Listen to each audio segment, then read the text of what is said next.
So my name is Faxon Mole. I'm the Graduate Program Director in Surgical and Interventional Sciences. And welcome to the orientation.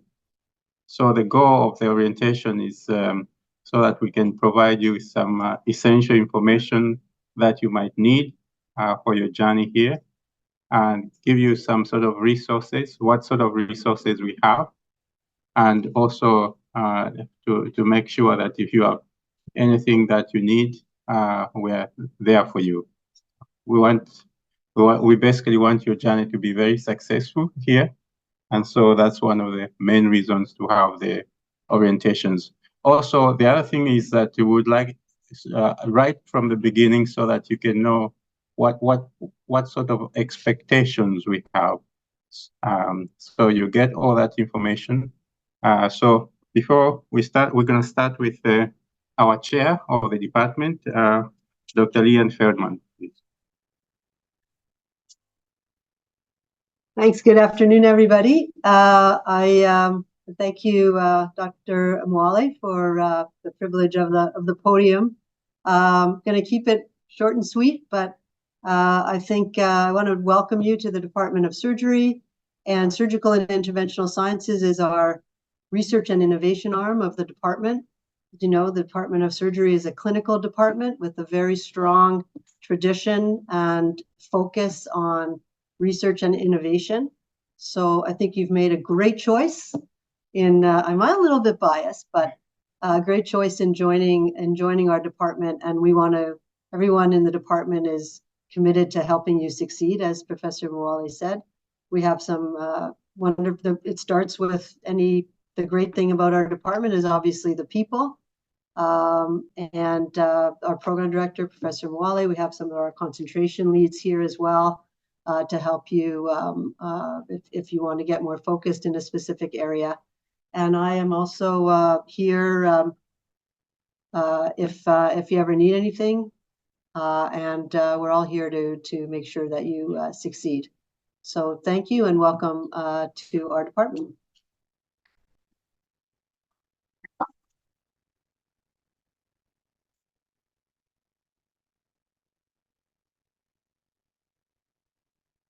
It's not moving.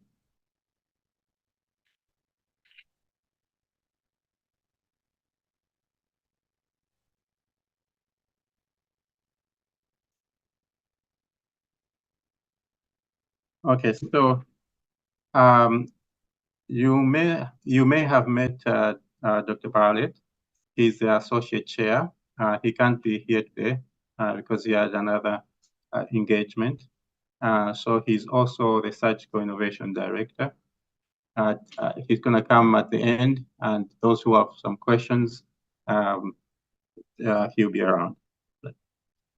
And this is our Associate Dean, Biomedical Science, and Graduate and Postdoctoral Affairs, Dr. Amy Ryan.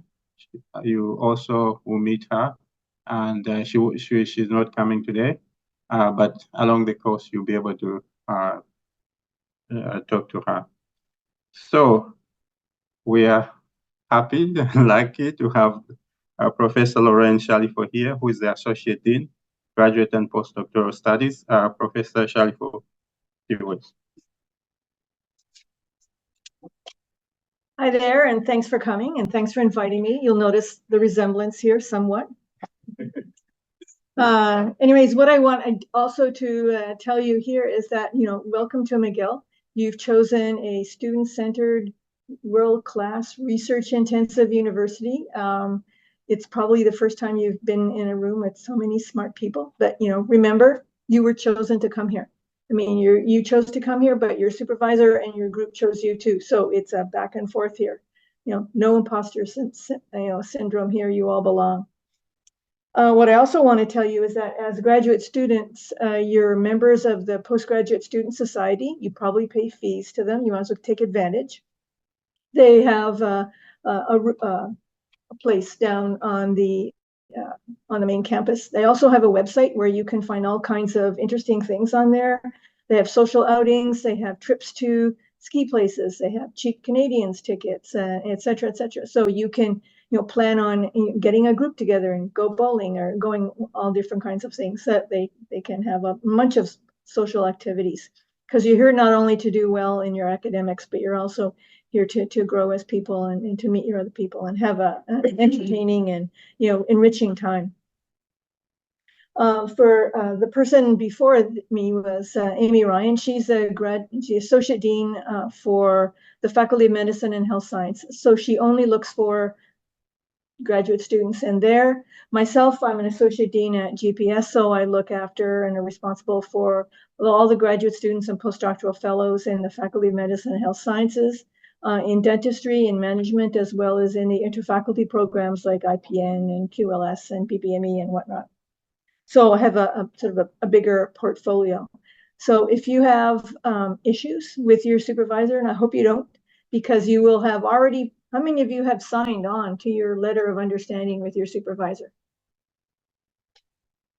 Okay, everybody needs one, and it's not it's not meant to be, it's just like, do you want me to come here at 8:30 or is 9 okay? If I send something to you, do I expect you to get back to me in a week, 2 weeks, 6 months?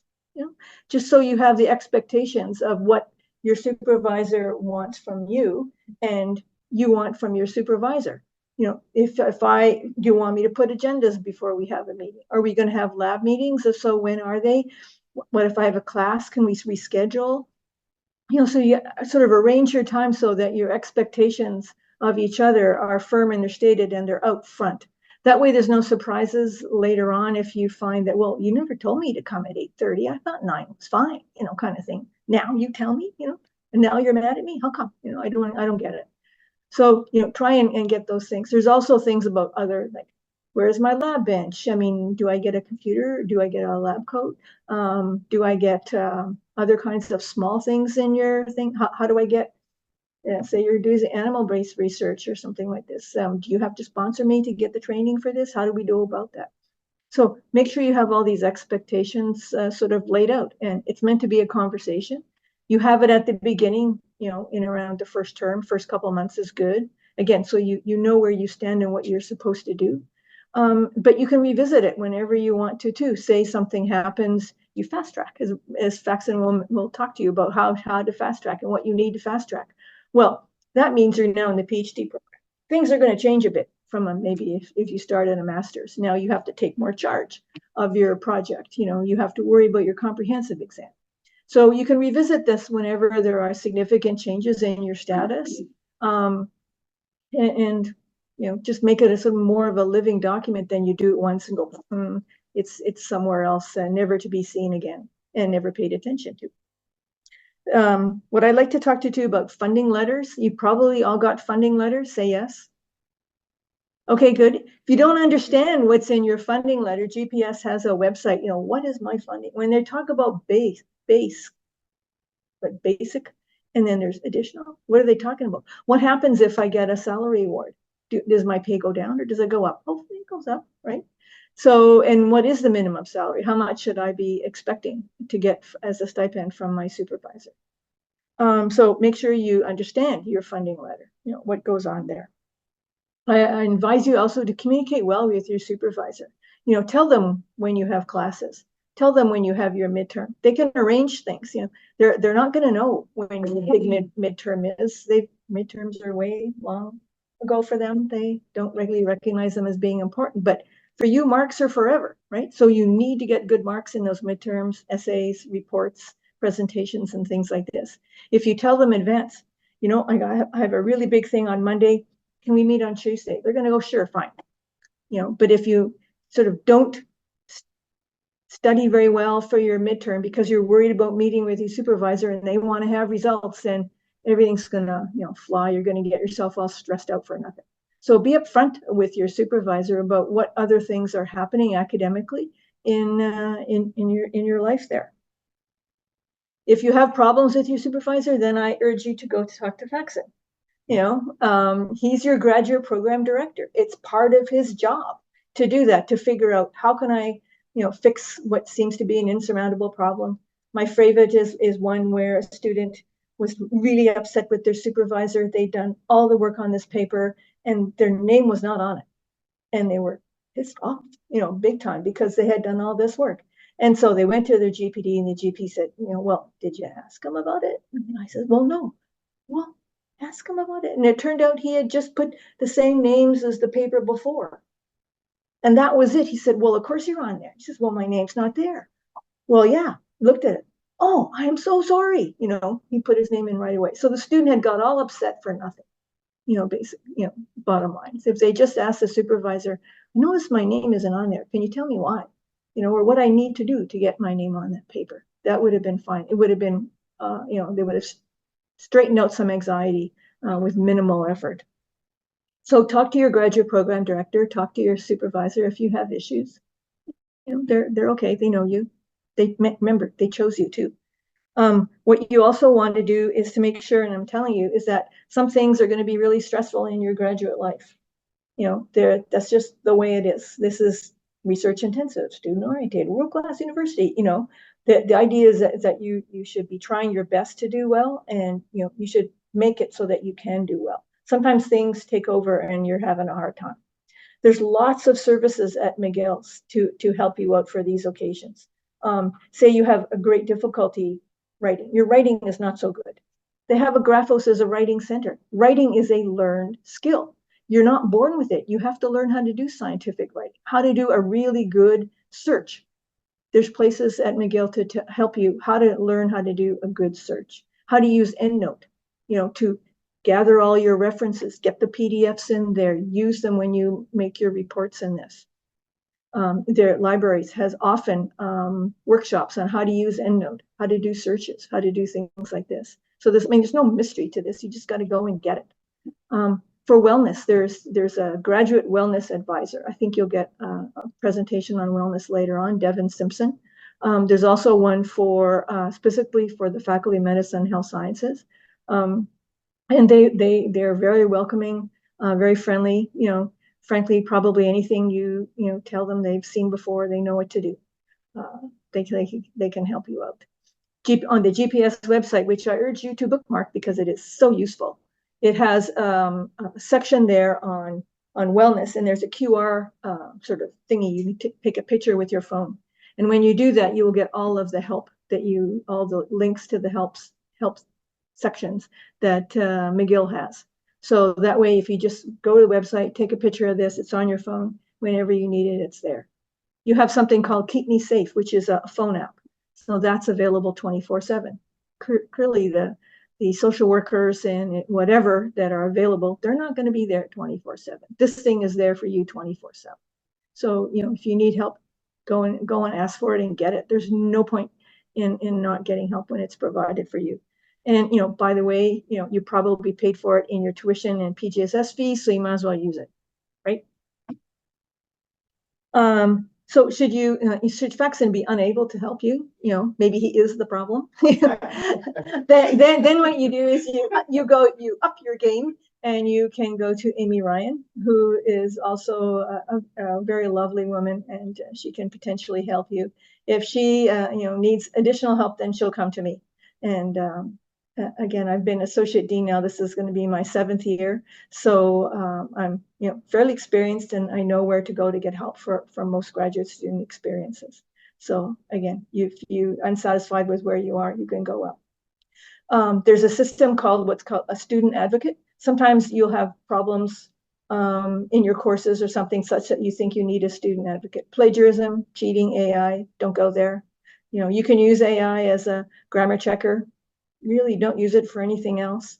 If you plagiarize or cheat in an exam or things like this, that's considered an academic disciplinary issue. It will come to me in my role as a disciplinary officer. I will interview you. I hope never to see any of you in this capacity. Should that be the case, then what you do is you also have the option of going with a student advocate. These are third-year lawyers, or not lawyers yet, but they're going to become some soon. Should the strike ever end, they'll actually get instruction, and they will guide you through the process. They will help you make any documents that you need. They will be there and tell you at the disciplinary meeting with me, they'll help you answer questions, make your presentation, and they're extremely good. If you have trouble with rent or your rental things or other things, they can help you with that too. So you just go to licm.ca, make an appointment, and away you go.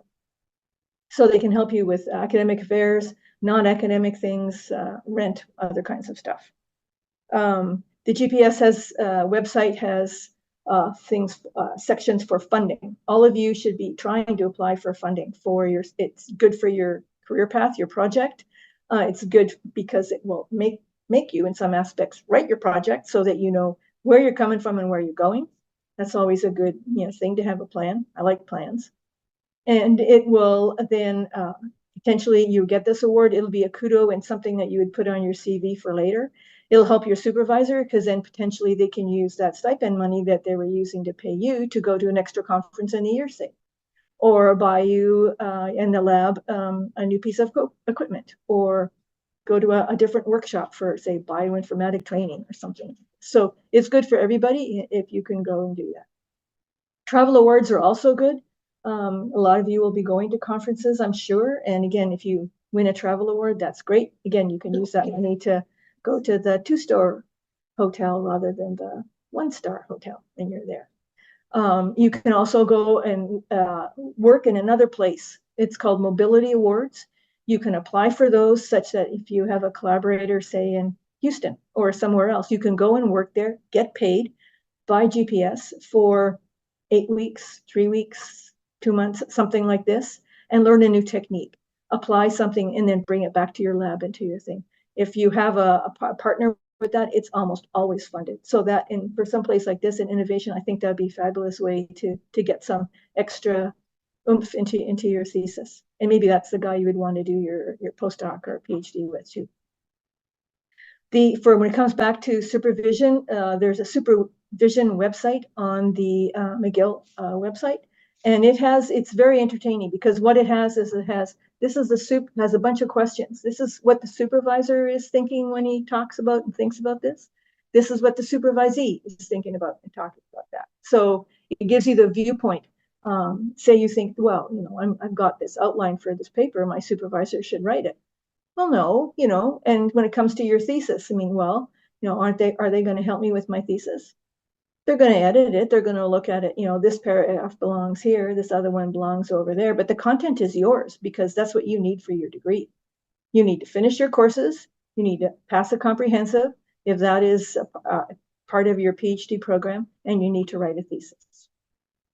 Writing a thesis, again, there's lots on the GPS website on what you need to put in. There's a checklist. How many of you have looked at your My Progress yet? Okay, it's a web-based thing, and it will tell you exactly where you are in your program. It will tell you the courses you have to take. It will tell you if you get a green check light, when you've completed something. Right now, if you go look there, it will tell you when you should submit your thesis. You can upload documents to that. You're all going to have progress tracking meetings. You all have research advisory committees. Those documents get uploaded to there. The advantage is you can see exactly what it is that you need to do in order to graduate, what courses and what date, when your research, your RAC meeting should take place, when your thesis should be submitted. Okay, so now that you've got a plan and you're funded and you're traveled and whatever, then we'll look for you at graduation, and I wish you every success.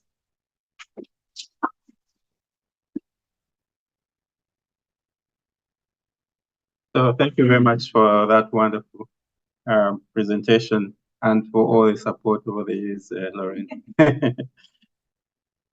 So we actually have this new marriage with otolaryngology, and so Dr. Bernard Segar is the graduate program director, and Fabio is gonna talk, say a few words about at the end, just so you know that this is the graduate program director. So now there is the team that you'll be meeting, a graduate program office. Some of you have already interacted with. So Misha is a program administrator, and Sharon is a graduate program coordinator. Sharon is over there. Laura. So Terry is more responsible for the multimedia. So he's a chief technician, and he helps us with all the, and you see him around, Terry. And Fabio is going to speak to us later. He's the graduate program coordinator of the Department of Otolaryngology. So we merged with otolaryngology just recently. So it's a new marriage. So Fabio is going to talk about it later. Now, I just wanted to talk to you a little bit about the course, the programs that we have. So we have the PhD and we have the masters, and so we have got the thesis, and so we have got the thesis and we have got the non-thesis, and we have got concentrations. So these are the concentrations you see there: surgical innovation, surgical education, global surgery, surgical outcomes, and digital health innovation. And to the right, you see the duration. And then we have also the non-thesis, which can be, we have the Master of Science non-thesis, and to the right, you have also the concentrations. And we also have the certificates and diploma. So before I get into those details, I would like to invite Professor Livia Gazia to come and talk about the oncology concentration. Thank you, Faxon, and thank you for introducing the course. So I am the newly appointed director of the non-thesis master in concentration oncology. Previously, this was a partnership with the Department of Oncology. Now, as you probably know, we're going to run this program independently. And really, what we're trying to do here is to offer a robust course design for students interested in understanding oncological research from different angles, right? So this course is tailored with material that can interest different professionals in healthcare for people with cancer, clinician scientists, nurses, and full clinicians, and it's organized, as you probably know, in a core of credits that is mandatory for all of you guys. It's like 27 credits, and then plus more credits to get to the 45 total. They're gonna define your area of focus, right? So you have to select your area of focus based on the current course offering, and you'll see that there are many options for you available at the moment. And there are also a lot of electives that can really tailor your coursework to the specific experience and things that you would like to learn during your masters. So the area of focus are population and global cancer control, psychosocial oncology and palliative care. Then we have clinical cancer research and cancer care services and quality. So there are certain courses which are of interest to more than one area of focus. You know, take courses about experimental design, statistics for clinicians and for biologists, of course, fundamental in biology of cancers and things like that. So I know that we have 7 students registered. A couple of them deferred due to visa application. I think we should have 4. Are you guys here in the room? Put your hand up. No, maybe not. Okay. Yeah. So because we are transitioning away from the Department of Oncology for specific core courses that we had before in the previous years, there is a bit of fluidity in the curriculum still going on. So there are certain courses that have been replaced with others. So most likely we have heard from Nisha or myself regarding replacement for certain courses. And you can always reach us to come up with an effective planning for your courses for each of your areas of focus, or if you are interested in specific electives or courses at McGill, always feel free to reach out for me and Misha for courses where you need the course coordinator permission to take. And if you have any questions regarding the course as of now, I'm happy to answer them. I don't see raised hands. All right, so I'll be around if you guys need anything.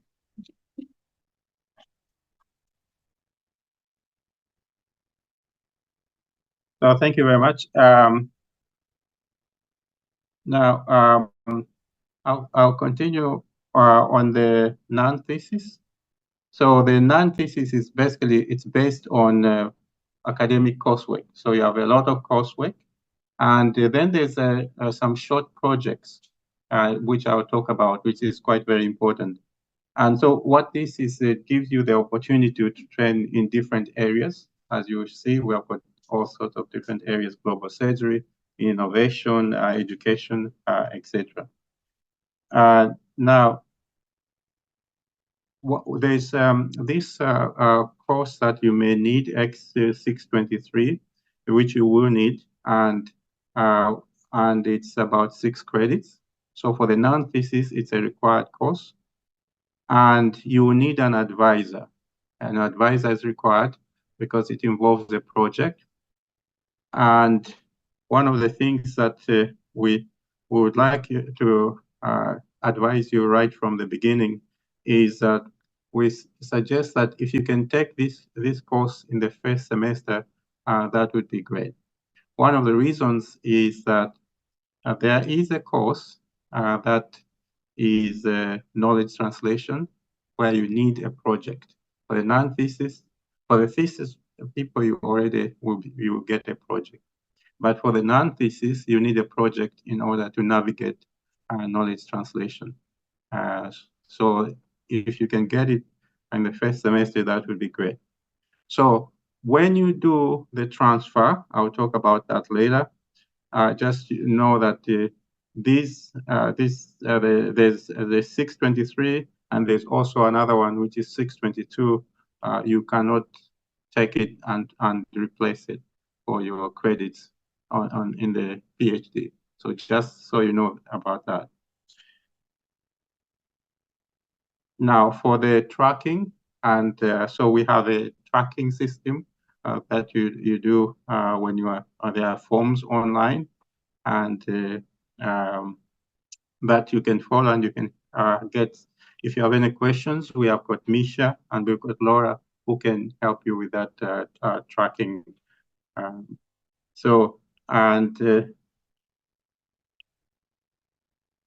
We also have in terms of the thesis, for the thesis, you have 2 required courses. You've got the knowledge management 2, and also you have to select a statistics course. So of these statistics courses, you can select 1.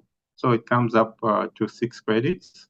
And then the 30 credits are mostly from your research. And then the rest of the credits, you can get them from complementary courses. But it's important that you have those 2 required courses for the thesis, master's. You see, the total is 45 credits. Now, there is also a potential to fast track. So this is open for masters, for students who have shown superior performance and a strong academic CGPA, at least equal or more than 3.5. And you should have a strong evidence of that your project is working well, and this is agreed upon by the chair, and also the committee agrees upon that you have it. And you should complete at least a minimum of 2 full-time terms and up to a maximum of 4 full-time terms in the master's program. So there is a fast-track exam, and when you pass the exam, you have to notify us in advance, and we'll help you in terms of the necessary steps. Now, we do give a bonus to fast-track, and the bonus is $2,000. So if you fast-track, you get a check of $2,000. And last year, we had 7 students who fast-tracked, so that that can help you as well. So there is in the PhD, there is a comprehensive exam. So this is XSU 700, and this is a requirement for the PhD. I'll just say a few words about it. So it's taken within 36 months of enrollment in the PhD, and also about and 24 months if you fast track from the master's. There is an exam committee, and it's important that when you have a research advisory committee and it's during the comprehensive exam, you should add at least 2 or 3 additional members to your committee. And so the exam normally takes about 2 hours. It could be less, it could be more, but normally around 2 hours. And you should pass the grade on 2 components. So there are 2 components of the exams that I'll just talk about briefly. And once you complete the exam, you should inform GPC, and you should confirm that McGill records reflect that you passed this comprehensive exam. So just a few words about the comprehensive exam. I know it's far away, but we get a lot of questions about the comprehensive exam. That's why I'm bringing it up front. So there are 2 parts. There is a review of progress made in the research project. So what happens is that you present about 20 to 30 minutes, and then the committee asks you questions. And if you pass, then they will decide if you pass that component or not. And then there's what is the critical assessment of a research article in the field. So what happens is that you and your supervisor will choose 3 to 4 recent articles, and then you submit them to the advisory committee, and the chair of the advisory committee will share this information with the committee members, and then they'll select one paper. And once they select that paper, there are 2 parts to the exam. There's a written exam, which is about 10 to 14 days prior to the exam. You have a written exam, which you send about 10 to 14 days before the final exam. And then there's an oral presentation. Again, it's about 20 to 30 minutes. And then this is followed by a period of questions. So you have to pass these 2 components in order to be accepted as a bona fide PhD student. So this is for the surgical innovation concentration, which Dr. Bartlett will talk about when he comes. So he's the director of surgical innovation. I'm the co-director of it. As you can see, there are the required courses. We have 12 credits of the required courses. And this is EXU 619, which is about the hospital environment. It's very, very exciting. The Surgical Innovation 1 and Surgical Innovation 2. And we'll discuss maybe later for those who are interested. We already have started those courses. And then there's the other pieces. Course, always it comes to about credits of 45. So there's also the certificate, which is about 15 credits, still in surgical innovation. There's also, you can also get a diploma in surgical innovation. And so is Dr. Ami? Okay, so Dr. Ami is the Director of Digital Health Innovation. This is another very exciting concentration. So if you're interested, Dr. Mir is the so I told you about the new marriage, and Fabio is gonna tell us all about it, about the otolaryngology side of the marriage. Fabio.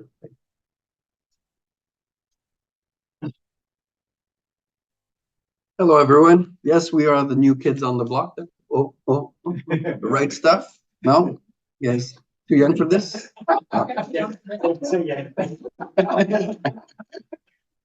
So I'm the I'm the coordinator of the program.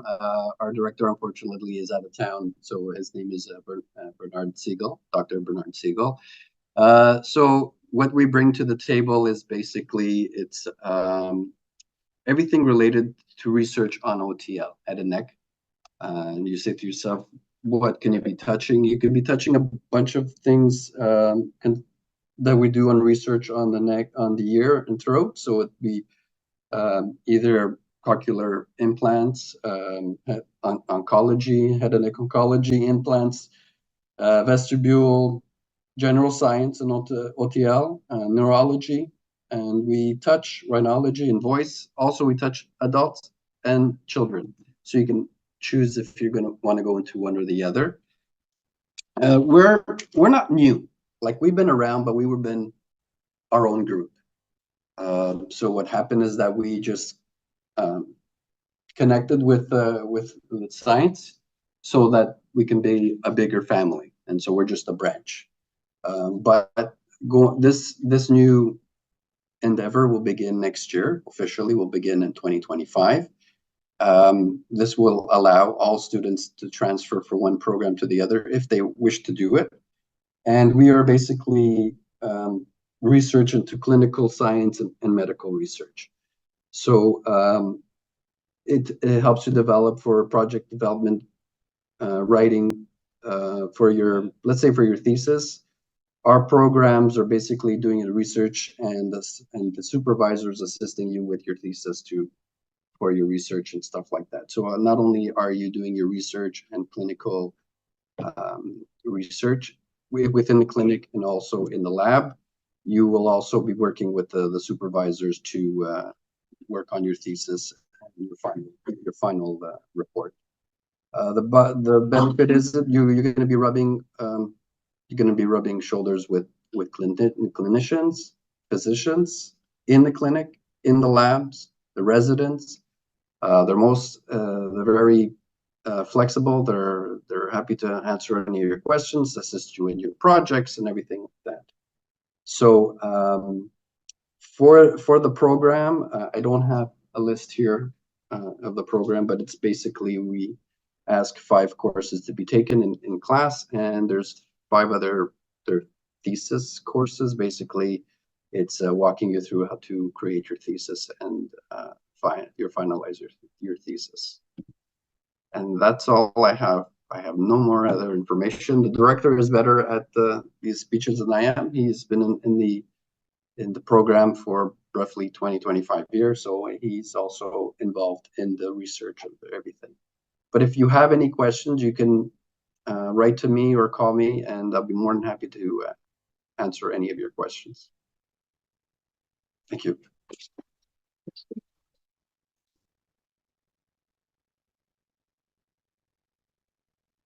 So thank you, Fabio. Our next speaker, I would like to thank Professor Jason Hurley, and they are not just in surgical education. You see that tracking system that we have for non-thesis, we owe it to Professor Hurley. It was a collaboration. Thanks, Jackson. Good afternoon, everyone. Good to see you all. Out of curiosity, how many people here are in the surgical education program? A couple of you. Great. So if you have questions, I am one of the people to ask. So this is, again, what our program looks like. There's a number of thesis credits. There's 2 required courses, surgical education, which you should be registered in, For those of you who are in the concentration, are any of you not registered for surgical education for the winter semester? That's okay. You don't have to put your hand up. It was just that is just something to do. Teaching and learning in higher education. This is offered through the Faculty of Education. This is our second required course. And then there's a number of complementary courses. It's important to get at least some statistics training. Even if you're doing a project that's qualitatively based, it's still important to have some fundamental stats training so that can help you interpret, understand, and critically assess other empirical studies that are there. So this is our program. I just wanted to come and briefly welcome you. There are a lot more elective courses here that are there. It's a much longer list, but this is basically the core of what the program looks like. As of you who are probably in the program appreciate, surgical education is a big tent discipline. It ranges, a lot of us do work with innovation and technology, whether that's robotics, virtual reality. We also do a lot of work more on the psychological and wellness space. So there's lots of different things for people to be focusing on. And I think that it's good. The course in the winter is always popular. So that's why I encourage people to make sure they register for it. The approach that I take to teaching it does have a bit of a hard cap to it. Although if you are in the program, I will make space for you. Similarly, if it's a course that someone else needs to take, let me know and we'll try to squeeze you in. I guess another word about that course that's going to happen in the fall. We take a hybrid approach to it. So the lectures are something that you'll listen to online in asynchronous fashion first. I also have interviewed surgeons, including like Leanne and a bunch of other folks, Kevin, representing different surgical backgrounds to get their perspective on key surgical education issues. Those are also online because scheduling surgeons for a class, I did it once and that was it. So those recordings are the way to go. And our class time is great because we use that for discussion, for group work, and it's an excellent opportunity to actually put the concepts that you've been learning about into action. And there are some other assignments and stuff like that and readings, but I will save that for when we're actually in the course and talking about that in more detail. So again, welcome everyone. If there are any questions, I'm sure I can take one or two if there are any.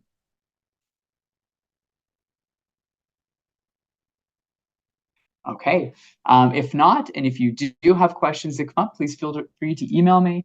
My email is not here, but it is not hidden. So Google Jason Harley McGill, and it will come, and you will then be able to get your answers. We also have great folks sitting in the back who can also help answer some of the more kind of technical administrative questions. But I'm also happy to weigh in on those things. So looking forward to seeing lots of you in the course a little bit later, and welcome.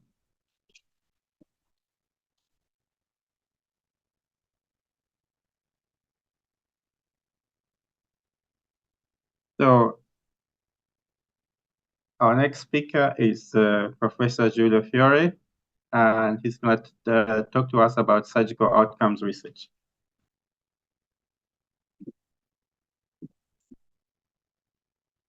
All right.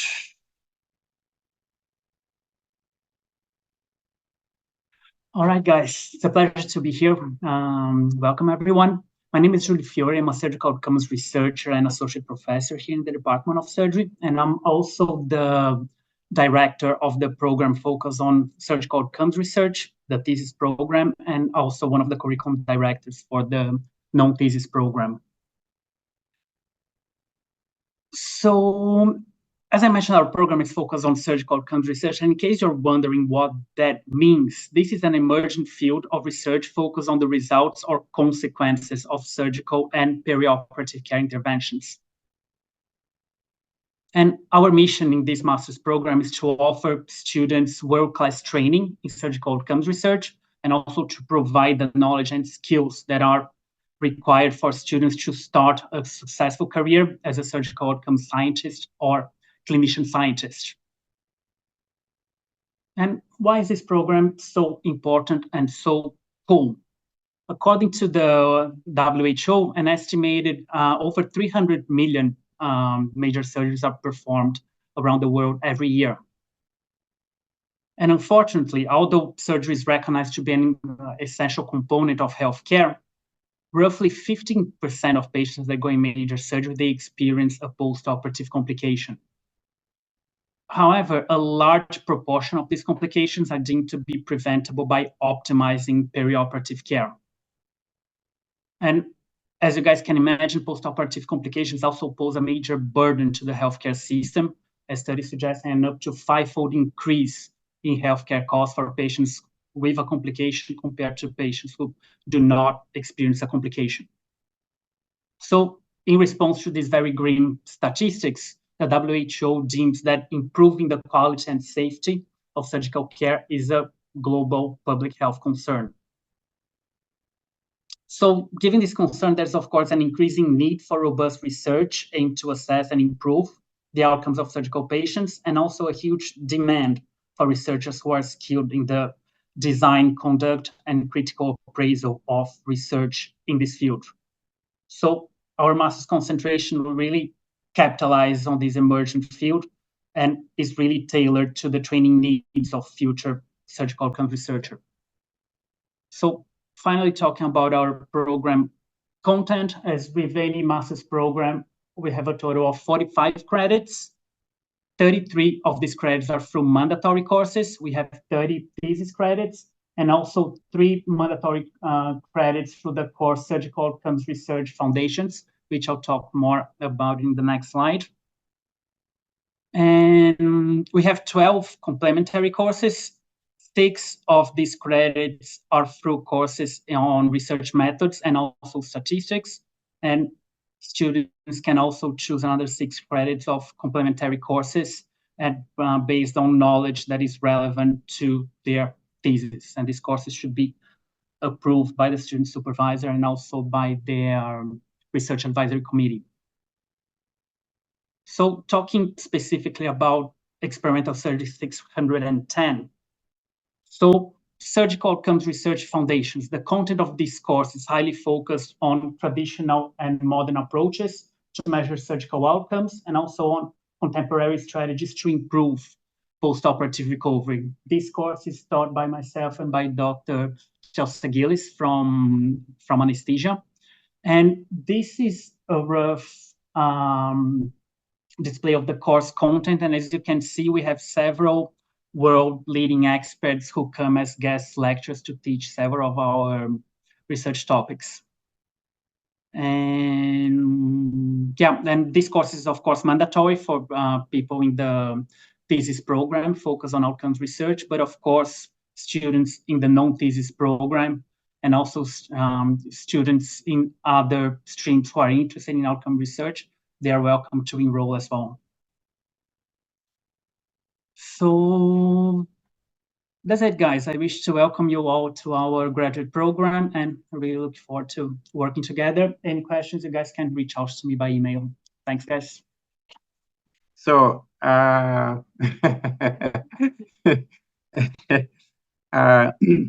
we move to wellness. Miss Samantha Goldberg is going to talk to us about wellness. Thank you. Thank you very much. Look at that. I didn't know you'd have me up here. So let me know if you can't hear me in the back. I'm going to try to project, but I'm here in person. Hello, everybody. My name is Samantha Sam Goldberg, and I am the Associate Director. Actually, let's see if we can go there. That's nicer. I'm the Associate Director of the Local Wellness Advisors that are out of the Student Wellness Hub here at McGill. And I'm going to talk to you today just a little bit about some of the resources that we have for you. I'm going to do a little bit of psychoeducation around wellness. I know some of you are thinking, like, I feel great now. Sometimes this can change throughout the year. And so just having some of these resources at your fingertips or remembering where you can find them is going to be really important as you go through your journey. Okay, so I'm going to take just a few seconds here just to acknowledge that where we are, McGill, where we learn, where we work is on unceded territory of the Indigenous folks of our land. And so I'm very grateful to be able to work and serve my community on the lands that we have here. So welcome everybody to McGill. Okay, so moving on, I'm going to couch all of this in the wellness wheel, which again, this may all seem very basic, but sometimes we have to go back to basics. So when we look at what makes up our lives, there are many, many components. We're all really complex individuals, but we can narrow some of it down to fit into these categories. And almost like a bicycle wheel, if it's flat or uneven on one side, it's not going to roll very well, right? It's not going to move as well as it needs to. And so I'm saying this to you now because it is very frequently, does this microphone work? No, it doesn't. Okay, good. Can you hear me in the back? Is that okay? Okay, good. Very frequently when we're going into an intensive program, there are parts of our lives that we tend to neglect. And sometimes this is necessary, right? When we go through like a really intensive period, like exams, a short, brief period, sometimes that's okay, right? That's our way to cope and that works. Sometimes it doesn't work, even if we do it for a short period of time. And certainly if it becomes our coping mechanism to let go of some parts of our lives for a longer period of time, we can find that we suffer. And so this is all available to you, but I know that you can imagine that when we're focusing on things like our career or our studies, these are the first things to go. So sleep, remembering to eat properly, remembering to move your body, especially since like we're all sitting, we're on the computer all day, remembering to connect with those around us, whether it's our peers, whether it's our family or friends. These may seem like things that you can sort of push off to the side, but you can only push them off for so long before it actually starts to affect you.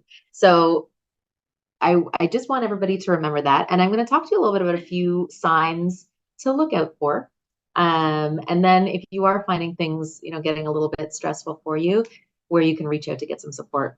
So one of the distinctions that people always ask is like, well, when do I reach out for support? When do I know? I think some of you have seen this this graph that we know that's like optimal stress, right? So we need a little bit of stress in our lives is normal. If not, we're sitting there bored. You guys are all very smart individuals who like to challenge yourselves. And if you don't have any kind of stress in your life, life is not going to be fun.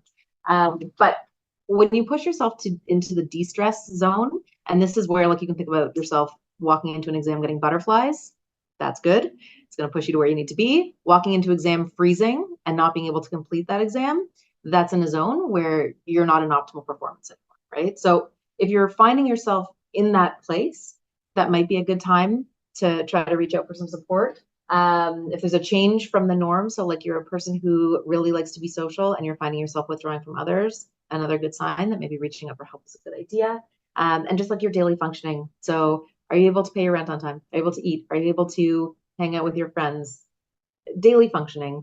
Once that starts to be different than it normally is, it might be a good sign to reach out for some help. So at the hub, you may not be familiar with where we are. So the central hub is actually on McGill campus, on Dr. Penfield and McTavish, right at the corner there. So you can come in person, although we have a lot of services that are available online. Our access advisors are available. They're mental health professionals who can meet with you. It's sort of like our old drop-in services, but they book actually 3 days in advance. Here it says 48, but it's 3 days in advance. So if you need to see someone with some kind of urgency, you have something to talk about, it's a good place. New appointments open up every day and it's bookable on our website.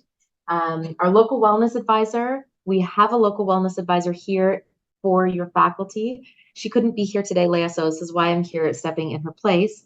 But Leah is open to book appointments with if you want someone to talk about. She really understands the context of your area. And again, online, you can book with her. I'm going to send out some links at the end of this, or Laura will send them out for me. Thanks, Laura. So you should be able to just click on the link and access, or excuse me, it's all available on the website as well. Both of these appointments with local wellness advisor or access advisor, goal-oriented. They can talk about what's going on with you in your life. You're going to leave with a wellness plan that might involve meeting folks. It might involve some other things that you may just not have thought about. Sometimes just talking to someone about it can help. We also at the Central Hub have counselors and sexologists. So really anything is welcome. And to book those appointments, as well as with any of our psychiatrists or our other medical professionals that I'm going to talk about in the next slide, you have to call the hub. So right now we're on a less than ideal system, which we're working to change, where some of our staff are bookable online and some you have to call. Again, this is all going to be sent to you, so you don't have to remember it. Just good to know where to look if you run into the place where you want to talk to somebody. One thing to know is that if you do need to meet with a psychiatrist, you do need an MD referral. So you can book an appointment with an MD at the hub, or if you have a referral from outside, that's cool too. So this is Leia, who I was talking about. And so recognize her face. You'll see her around. She does one-on-one appointments. So she's an occupational therapist by trade. Her office is in MacMed, so you can see her in person, but she does her first appointments usually virtually. So you can reach out, book that, meet with her online, and then if further appointments are needed, she can meet with you in person.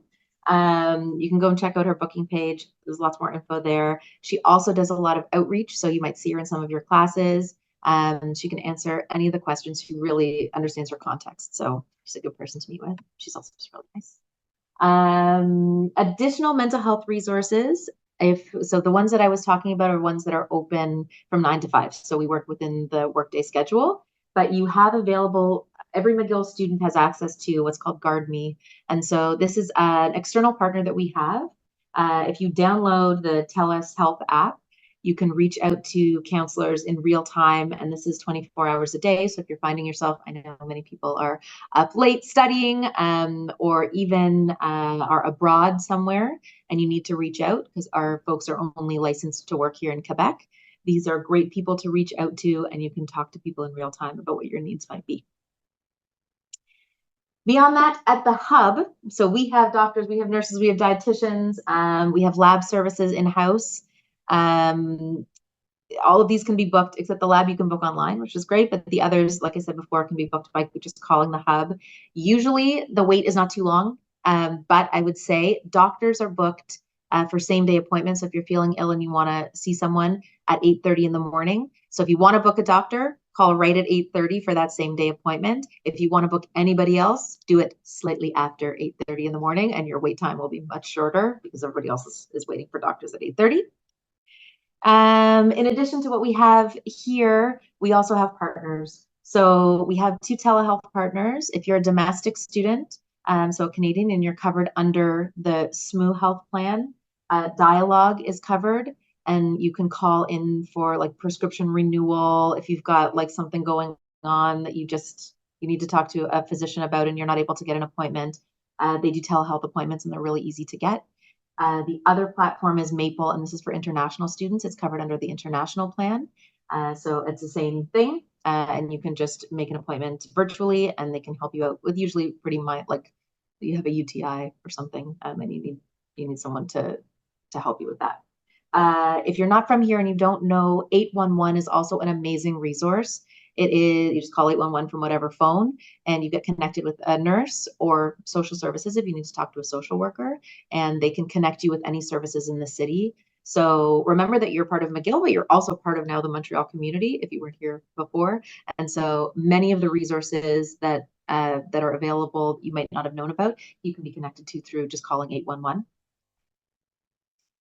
And like I said, so the student care or Blue Cross, these are your health insurance providers, which you have to join one or the other unless you have other healthcare. You are covered for a lot more than you think you are. So even for mental health support that we have at the hub, we tend to really do goal-oriented psychotherapy or goal-oriented sessions. If you've been connected with a psychologist back home, and that seems like something that you want to do on a more regular basis, you're actually covered for quite a decent amount of money under both plans. So it's worthwhile to check the community and just see what your coverage is. That's just one example. Remember to look there before you start paying out of pocket or think that you don't have coverage for something that you might need. And then the last thing I want to say is that sometimes prevention is actually like the best thing that we can do. So it might not seem like a thing that you may want, but at the Healthy Living Annex, which is a space within the hub at the Brown Building, we do a lot of really amazing, just like preventative programs. So for any of the people that like just might miss your pet at home or need like a snuggle, we have therapy dogs that come in every Monday and Thursday, and they're amazing. Sometimes you just need like a puppy hug, and it's great. We also do an art hive, which again, to like start getting your creative juices flowing, a little bit different, meet some new people, get those, just do something different than schoolwork. Folks find that it often can sort of release some of the tension and the stress that's around, which is great. More of the sort of skills-based things that we do, we have a ton of workshops. So if you're feeling a bit stressed and maybe realizing that you don't have a lot of the coping or some of the coping skills that you might need, you might check up some of the workshops. A lot of them are online. And so it's a very low commitment to just gain some new skills and try something new. And specifically, I want to point out a couple of grad supports that we have that are really, really valuable, and we get really great feedback.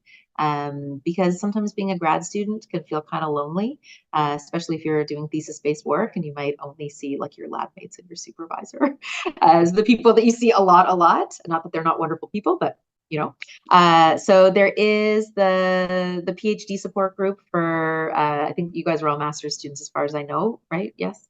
But the PhD support group is available should you want. Right now, we do have also a master's support group, which is, it's ongoing. You don't have to have a commitment. You just join in when it feels right. Talk about any of the things that are going on. It feels really nice to hear that other people are going through the exact same thing as you are. And we have something called the Grad Breakfast Club, which is every Monday, right in the morning. There are other grad students that come in, and it's just about goal setting. So you're like literally putting your intention out to other people. Folks find that it's really helpful and to just sort of get that out there and be with other folks who are experiencing the same thing. So that's really it. I just wanted to go over my main message. If you remember nothing that I said, is just know that if something doesn't feel right, it doesn't have to be profoundly bad to reach out and try to seek support to see how you can make it better. And if and when that does happen, know who to reach out to. You can check on the Hub website, or you can reach out to Leah specifically, and someone can help you get the resources that you need to really succeed in your program. Yeah, that's it. So thanks so much for your time, everybody.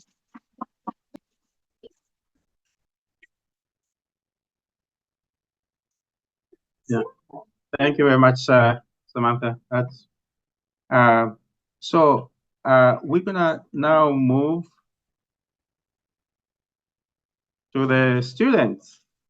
Okay, so we have the president, Muskan Alad, and the VP academic, Pega Rahimizadeh.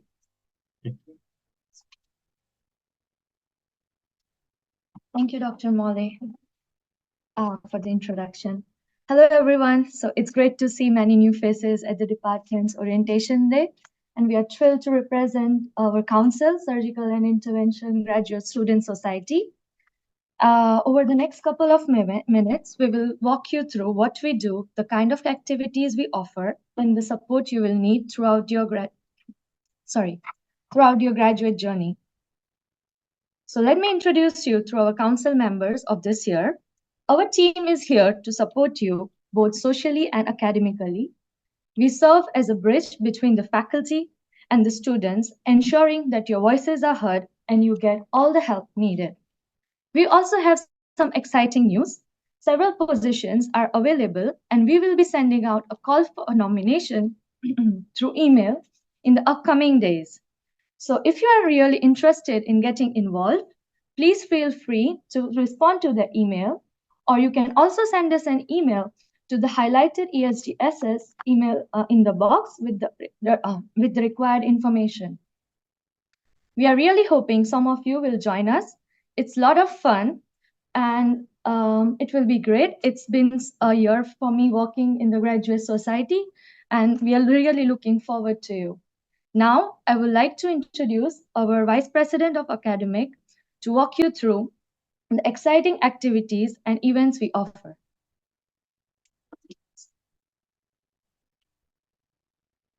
Good afternoon, everyone. Hope you are enjoying the orientation day so far. Following Muskan's presentation, I would like to give you more information about the academic events organized by the student society. As you can see here, Research Day is one of the key events that we help and coordinate the department as an organizing member.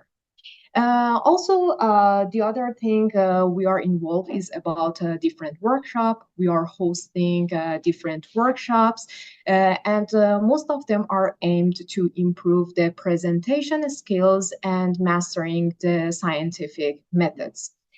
And last year, based on the students' demands, we also introducing the new workshops about linking and also the bioinformatics.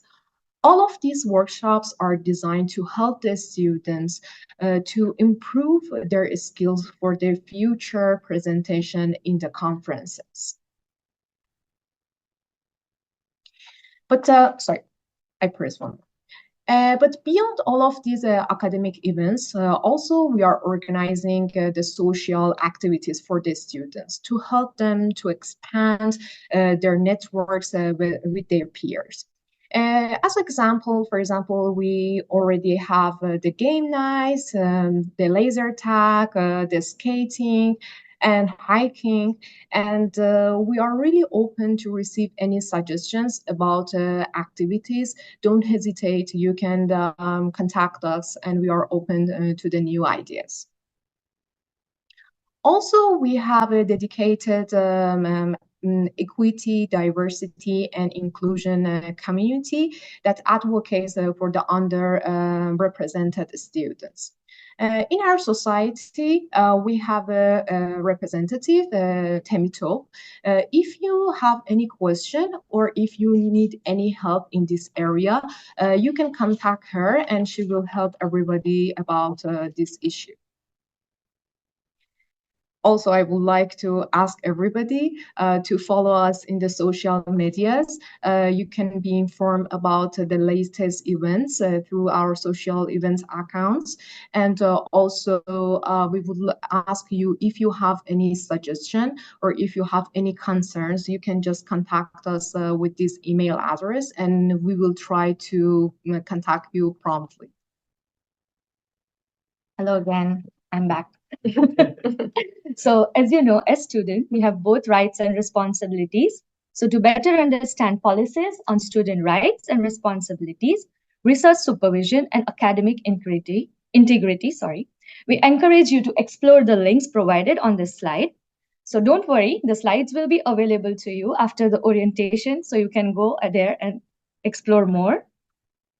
McGill also has zero tolerance policy for plagiarism. So while many of you are familiar with the concept, but to summarize, it's using someone else's work and presenting as your own. So always make sure to review your work before submitting. For more information, you can go to the link provided and don't hesitate to reach out to us if you have any questions or need any help.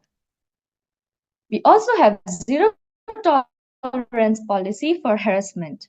Additionally, McGill has a mandatory sexual violence education program for the entire community, which you will be required to complete. This program will be available on Minerva, and completion is mandatory for all. More details will be available on the links provided. McGill also upholds strict regulations on the conduct of research, especially regarding projects involving animal and human subjects and samples. So researchers are responsible for obtaining the necessary ethics approval and adhering to all the ethical guidelines. More information as stipulated by McGill and the international community can be found in the link on the slide. And the next issue we would like to mention to everybody is that every Tuesday at 1 p.m., we will be hosting the seminar series on Zoom. And the new series of seminar series will be start on September 24th.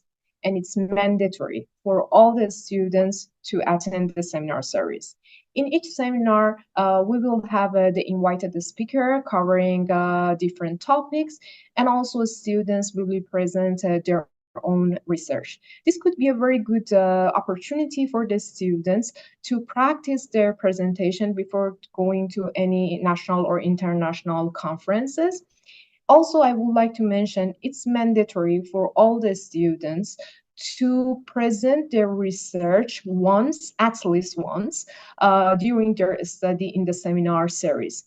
If you are interested to present any your presentation during the seminar series, just please contact Laura in administrative group or Muskan in the student society group. But also I would like to mention we have an award for the best student presentation. This is another amazing, opportunity we provide for the students. That's why don't forget, come and enjoy the seminar series. Also, academia and industry are both different parts of the world, I would say. So making a transition from academia to industry can be a challenging part. So our department offers an intensive internship workshop designated to help you develop the necessary skills to excel in workforce. The skills include communication, teamwork, time management, and project management. The course is comprised of two parts, EXSU 501 and EXSU 502, each comprising total 6 credits. You can enroll to either of the course and no prior practical experience is required. Once enrolled, you will be paired with one of our participating companies for a full-time internship, and you will be required to present at the company's place of business for approximately 37 hours per week for total 6 weeks. If you choose to take both 501 and 502, you can extend the internship for 12 weeks rather than 6 weeks. Your final grade will be based on your participation at the company, and you will be required to submit a final report at the end, which will also be graded. If you are interested to learn more, please join us at the breakout room session at the end of the orientation. Thank you. See you there. Also, now I would like to introduce our amazing graduate program coordinator, Sharon Turner, from our admin group to talk a few words.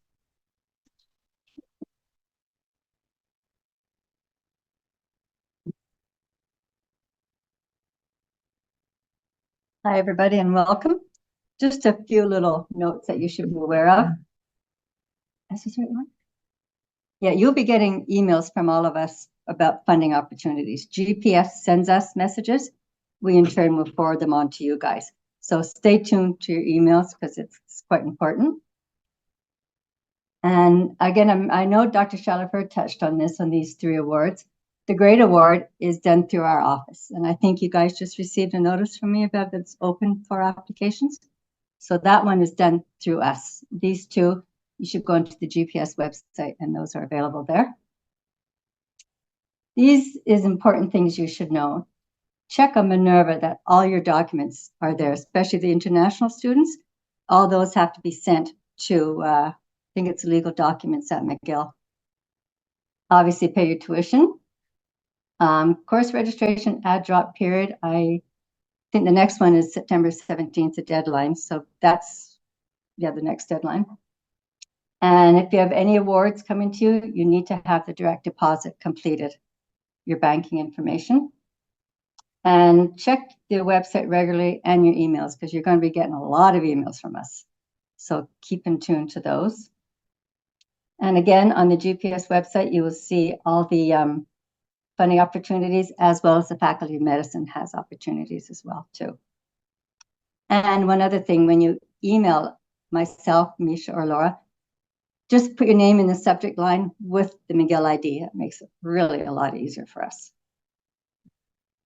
And yeah, exactly. I just said contact through your McGill email with your McGill ID. And you have to be registered for every term, even if you've completed your courses. Just register for the term only. You have to remain registered full-time up until your term of graduation. And you can see here the minimum time in the, this is the residency requirements for the master's and the PhD. And if you do go beyond the maximum, then your status changes to time limitation, which means you will be blocked from registering until you're ready to submit your theses. Then you apply for readmission. Readmission, it sounds scary, but it's not. It's just a web form. And it's not like going through the whole admission procedure, just a web form to complete for that. And yes, the RAC chair for the thesis students, you will be signed a RAC chair before the end of the month. We're working on it, so just stay tuned. You'll get an email from us with your chair, and your first meeting should be held within about 3 months from the start date of your term, and that would be just with your chair and your supervisor. That would be within about 3 months, and it's in the works. It's coming. And in future meetings, be yearly. All of this information is shown up in your letter, so you'll be aware of that. And I think that's it. Oops. That's it. There's there are breakout rooms out there, and there's also some snacks for you guys, some drinks and some little nibbles. So go outside and help yourself. And welcome.